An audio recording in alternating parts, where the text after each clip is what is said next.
14 бүлэг. Гинтийн баяр. Жоо Хуай Ян Чэнийг юу бодож байгааг таашгүй.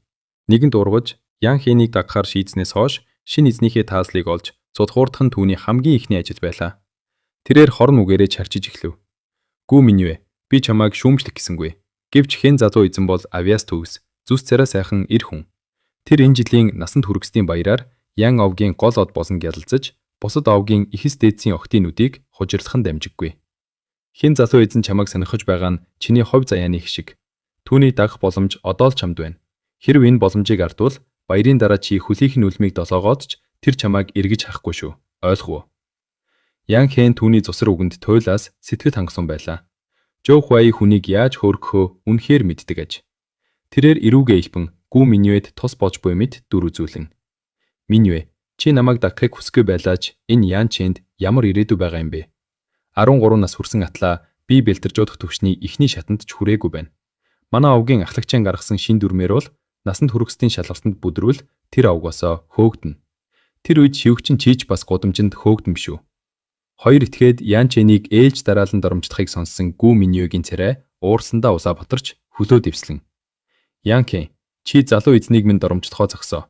Би болон минь гэр бүл цайдын игчин ачаар аврагдсан. Би амьддаа Ян Чэн залуу эзэн болсон цайдын игчинх.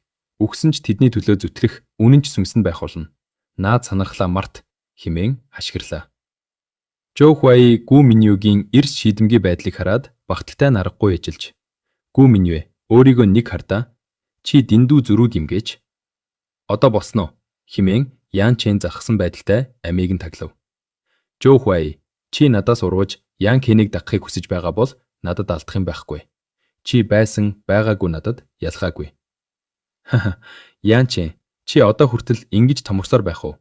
Хэмээн Ян Хэн тавсахад Ян Чэний дотор аль хэдийн уур хилэн дүрлцэж эхлэв. Тэр Ян Хэнд хангалттай нүүр өгсөн боловч цаадхан даварсаар багшийн хичээл дээрч одоо ч түүнийг дарамжлахоо зогсоосонгүй. Ян Чэн хүүднэр мушиж хатуухан дуугаар. Ян Хэн, чи надтай ингэж туртад үзэлцгээ шийдээ юу? 300 сүнсэн чулууга ардсныг чинь би бусдад дэлгэхээс имээхгүй байна уу? Гэхэд Ян Хэн уурсандаа чичирч нүүр нь улайж цайв. Чохом үүнээс л тэр хамгийн их айж байсан тул шүдцэн. Ян Чэн, за яах вэ? Харж л бай. Насанд хүргэсдийн баяраар чиний баг зүвэрт хууларч овгийн бүртгэлээс хасагдах үедээ битгий л уйж арай да. Тийм бич үү? Намайг яаж уйжуулахыг чинь харах л үлдлээ дээ. Химэн Ян Чэн егөөтэй нэмсэглэв. Ян Хэн дээрэнгүү зангаар. За Жоо Хуай, одооноос чи намайг даг. Надад сайн зүтгүүл би чамайг гомдоохгүй гэлээ. Жоо Хуай яаран бүхийж. Залуу эзэн минь, бүү санаа зов. Миний Хуай гэдэг нэр үнэн ч гэсэн утгатай. Би зөвхөн тандаа чин сэтгэлээсээ зүтгэх болно. Тэднийг явсны дараа Гүү Миньвэ нулимс цэйлэгнүүлэн залуу эзнээ тайвшруулахыг хичээнэ. Харин Ян Чэн зөөлнөр. Бүү санаа зов. Чиний залуу эзэн тийм ч хэврэг хүн биш. Ходовт зарсаар дутхгүй хэмээн түүнийг тайлгаруулж Лиа өвгтний худалдааны төв рүү явахаар шийдэв. Их зэтүүд нутаг бол энэ твийн хамгийн аслагдсан, шовууж тогтохооргүй бөглүү газар. Гэвч хүн байгаа газар бизнес байдаг. Лиа өвгтний худалдааны төв бол энэ хавьда хамгийн томд тооцогдно. Ян Чэн бие бэлдэржуулах, татах хүчний үрэл хийхэд хэрэгтэй ховор арцыг хайж аваад лангуун дээрх гал улаан жимсийг олж харав. Галт улаан жимс үү хэмээн Ян Чэний нүд сэргэлээ. Энэ жимс бол түүний өмнөх амьдралдаа зохиосон хүний хүчийг 300 жингээр, ойролцоогоор 150 кг шууд нэмэгдүүлдэг шидэд үрлийн ол орц байв. Энэ жимс яг цагаа оллоо. Үүний тусламжтайгаар миний хүч бие бэлдэржуулах төвшний 2 дугаар шат руу шууд үсрэх болно. Ян Чэнийг үн асуух гэтэл гинт нэгэн бүсгүйн дуу тасалж. Үнэхээр дарт улаан жимс байна шүү дээ. Худагдагчаа би үүнийг авъя хэмээн хашгирлаа. Ян Чэн хөмсөг зангидан харуул цайдын игчтэй нь чацуу болов гэмээр уран зургаас амилсан мэт үзэсгэлэнтэй ер бусын язгууртан төрхтэй нэгэн бүсгүй олон дагалдагчдын хамт зогсож байв. Тэрээр Гүү минь юугээс ч илүү гоо үзэсгэлэн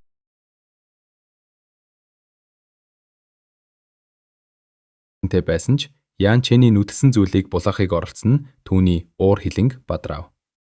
Ян Чэн хүүдэн царайлна. Хадагтай би энэ жимсний өмнө зогсоод нийлээд удлаа. Төрүүж ирсэн төрүүж авдаг гэсэн наазахын ясыг та нар мэдэхгүй байна уу? Эсвэл би Ян Чэн та нарт тайлбарлаж өгөх хэрэгтэй юу?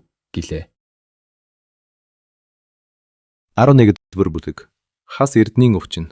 1. Ян Чен гинэ. Өнөөх Ян авгийн Ян Чин үү? Үзэгсэнд бүсгүйг дагалдан намжиж явсан залуус Ян Чиний нэрийг сонсоод элийн хөших, шахам нэрхийтэл инээлдэв. Тэдний хувьд энэ бол хамгийн инээдтэй хошин шог гэлтэй. Ян Чин гэж хин бэ? Чи мэдгүй байгаа юм уу? Ян авгийн нэг арчаагүй амьтан байт юм. Эм найруулахтаач маруухан, пулааны урлагтаач тааруу. Энэ жилийн насанд хүргэсдийн цугцаанаар овгоосоо хөөгдөх гэж байгаа гэр бүлийнхээ ичгүүр. Ян Чин гэж өөрийгөө танилцуулж байгаа бол тэр мөнөөс мөн. Учир нь энэ нэрээр хинч хуурамчаар овогдохыг хүсэхгүй. Тэдний дундаас нэгэн ганган залуу инхүү егөөдөнд овлов. Ян Чинийг дагаж явсан Гүү Мин юу вэ? Юу болоод байгааг ойлгож амжаагүй байсан ч залуусын басамжилсан үгсийг сонсоод нүүр нь усаа бутран хилэгнэж. Та нар өөрсдөө арчаагүй амьтад. Миний эзэн бол шулуун шудраг, хүчрхэг эр хүн хэмээн хашгирлаа. Ян Чинийн ард зогсох бүсгүйн дууг сонссон залуус харцаа түн рүү шилжүүлж гоо үзэгсэнг нь хараад дотроо дуу алдав. Хөөх, эзний чинь муу нэр бидний чихэнд аль хэдийн хүссэн байхад чи хүчрхэг эр гэж дуудаж зүрхэж байна уу? Эзэн чинь Ван авгийнхантай мөрийтэй тогтож байгаад өмдөө хүртэл ардсан бидтэй. Шилбүүр барьсан зар цохин чи үүнийг мэдгүй юм гэж үү? Өө, тийм байна. Ван аха, та Ван авгийнх. Энэ явдлыг сайн мэдэн мэдтэй. Ван авгт залуу доогтой инээмсэглэн. Тэгдэггүй яах вэ? Тодхон санаж байна. Манай ах Ван Рен, Ван Доо хоёр энэ Ян Чинтэй мөрийдсэн юм. Гэтэл энэ Ян Чин үнэхээр өргөдмөр сул дорой амьтан байсан. 300-ны түүхийд байхад ганц ч яс сэргээ хүрэл найруулж чадаагүй. Өө нэрэ, танаа гэр бүлийн өв болох нийлэрт зуух манай Ван авгийнханд байсаар л байгаа юу? Ян Чин дүү минь? Залуус дахин нэрхийдэл инээлдэв. Ян Чин уурлаагүй гэвэл худал хийсэн болох үз? Ян Чин гих энэ нэр хаа сайгүй муу нэрээрээ алдарсан бололтой. Энэ нэр төрийг засаж задруулахгүй бол хаач явсан басамжлуулж доромжлуулах нь таатай зүйл бишээ. Ян Чинийг ам нээхээс өмнө өнөөх залуусын дунд зогсох үзэгсэнт бүсгүй эцэстэн дуугарч. Дүү минь, намайг Фэн авгийн Фэн Сүэ үү гэдэг. Энэ улаан дүл жимс надад маш чухал хэрэгтэй байгаа тул надад найр тарьж өгнө үү гэв. Ян Чинийн одоогийн насыг харуул Фэн Сүэ үү түүнийг дүү гэж дуудах нь сонин зүйл биш байлаа. Гүү Мин юу вэ? Сандарсан өнгөөр. Эзэн минь, Фэн авг бол Агдаг тазын 100 авгийн хамгийн нөлөө бүхий 12 их авгийн нэг. Фэн Сүэ үү хатагтай бол цайдын хатагтайтай энэ зэрэгцэх 3 их гоо бүсгүй нэг. Фэн авгийн залуу эзэгтэй. Би өмнө нь харж байгаагүйч нэрийг нь дуулж байсан юм. Тэр бүсгүйг Фэн Сүэ үү гэдгийг мэдээд миний зүрх үхчихлээ гэв. Ян Чин эрүүгээ илбэн баг зэрэг гайхширлаа. Олон авгуудын дунд хүчтэй сул гэж бий. Ян авг бол дунд зэргийнх. Харин 12 их авгийн нэг болох Фэн авг бол тэднээс хавьгүй дээр. Гэвч тэр зүгээр бууж өгөх бодлого байлаа. Фэн Сүэуд үс санах зүүдгүйч түүний ард зогсох залуусын доромжлолыг зүгээр өнгөрөөж болохгүй. Хэрв тэр одоо л ухрах юм бол хуучин Ян Чинтэй ямар ялгаа байх вүлээ?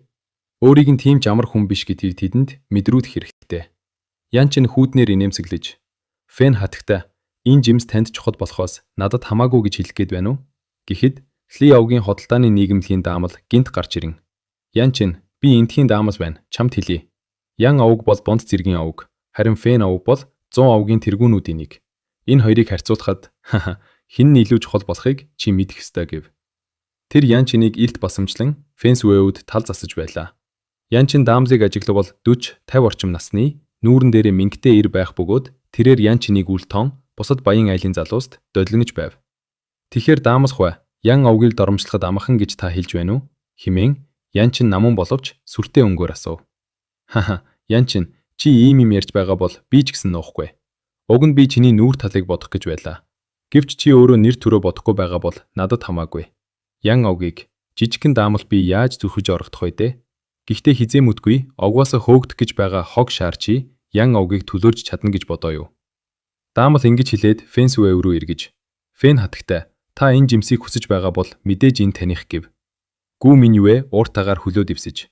Улаан дүл жимсийг манай эзэн төрүүж харсан. Төрүүж ирсэн төрүүж авах журам байдаггүй юм уу? Гэхэд даамал Гүү Мин юу вэ рүү харах ч үгүй. Би энтхийн эзэн, миний үг эцсих гэж тас цаглав. Фэн Сүэ жимсийг авахар босондоо сэтгэл нь амарсан ч Даамал болон өөрийг нь дагаж яваа залуус Ян Чинийг хавчин гадуурхаж байгааг хараад тэсэлгүй санаа алдаж. Ян Чин, чамд энэ жимс юунд хэрэгтэйг мэдэхгүй ч надад ихэнхээ амийг аврахад маш чухал байна. Тэр минь хүнд өгдөөд энэ жимсийг л хүлээж суун. Намайг ойлгоорой гэв. Ян Чин жимсээ авч чадаагүйдээ урам нь хугарсан ч Даамал илт тал засаж байгаа учраас хийж чадах зүйл алга. Гэвч бүсгүй үгийг сонсоод сэтгэл нь баг зэрэг зөөдөрч. Хүний ам аврах бол хамгийн чухал зүйл. Хэрэв Фэн хатагтай үнийг эрт хийсэн бол би тантай өрсөлдөхгүй байсан юм. Ээж чинь ямар өвчнөр өвдсөн юм бэ гэж асуулаа. Фэн Сюэу ээжигээ аврах ганц найдвар нь энэ жимс гэж бодно. Би ээжийнхээ өвчнийг яг таг тайлбарлаж чадахгүй байна. Өвчин нь хөдөхөөр биеийн чичирч, тэсхийн аргагүй даарч, хаяа хөлс нь гардагч, тэр хөлс нь юр бусын халуун байдаг. Маш хачирхалтай гэв. Өвчин нь хөдлөх үед нүүр нь улаа бутарч, гар хөл нь мүс мэд хүүтэн болдог юм биш үз гэж Ян Чин сонирхон асуухад Фэн Сюэу гайхсандаа нүүдэн томорч. Та үүнийг яаж мэдсэн юм бэ? Ян Чин хөнгөн инээмсэлээд. Фэн хатагтай, таны ээж хас эрдний өвчнөр өвдөжээ. Өвчин нь хөдлөх үед амьсгалахад бэрх болж хизээ мүдгүй амьсгал хураах мэт болдог.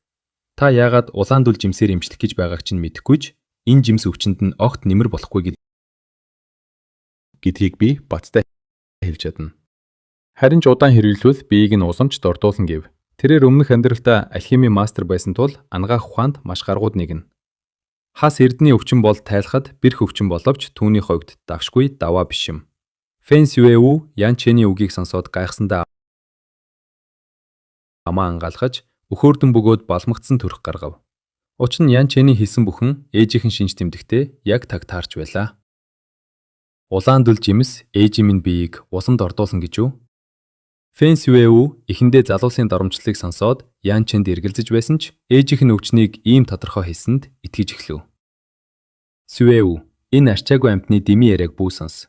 Энэ хүү ямар хэрэггүй амьтан гэдгийг энд байгаа бүгд мэднэ гэж Фэн Сюэуг дагаж агсан нэгэн залуу тавглав. Даамал Жао Шаовэнч мөн дуу нэмж сүн залуу эзний зөв. Сюэу хатагтай минь, Ян Чиний салжирлыг бүү тоо. Энэ жаал Ван авгийнхантай эм найруулах мөрийг тавиад шившгтэйгээр ялагдсан. Эм найруулахтаа үнэхээр мөө? Одоо бүр отож болох гэж оролдож байгаа юм уу? Бидний амьдарч буй аглаг талын 100 авгийнхан дунд ганц ч отож байхгүй шүү дээ гэв. Отож гэдэг бол алхимийн нэг салбар бөгөөд төв даяар маш өндөр нэр хүндтэй мэрэгжил юм. Жинхэнэ отож хүн өвчнийг ангахтаа гаргууд байдаг. Ян Чин тэдэнтэй маргалтахыг хүссэнгүй. Та нар надад итгэх хэсэг нь надад хамаагүй.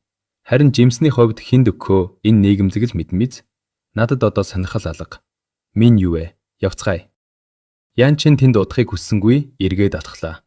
Гэвч Фэн Сюэу түүнийг харж тэнэгэлцснээ эцэстэн.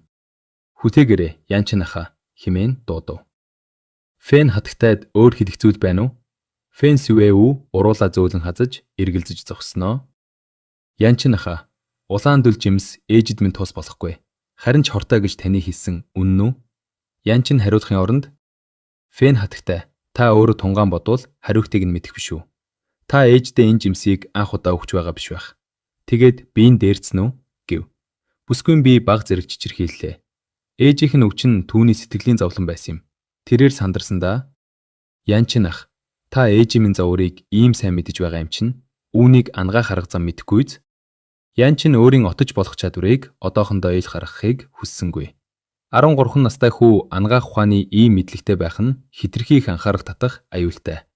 Тэр зүгээр л бүсгүйг өөрийг нь доромжлоогүй хариуд ээжийг нь жимсээр хорлохгүй байхад нь тусалсан юм. Харин нэмжиж өгөх талаар бодож амжаагүй байв. Гэвч бүсгүй сэтгэлийг хараад Ян Чин хэсэг бодсноо. Би таны ээжийг бүрэн идэргэн гэж батж чадахгүй. Гэхдээ би нэг удаа харвал ямар нэг арга олдож магадгүй юм. Ямар ч үр дүн гарсан бай. Фэн хатагтай, та нэгийг санаарай. Хас эрдний өвчин бол олдмол ахыг өвчин. Үүнийг ганцхан улаан дүл жимсээр ангаах боломжгүй юм шүү гэв.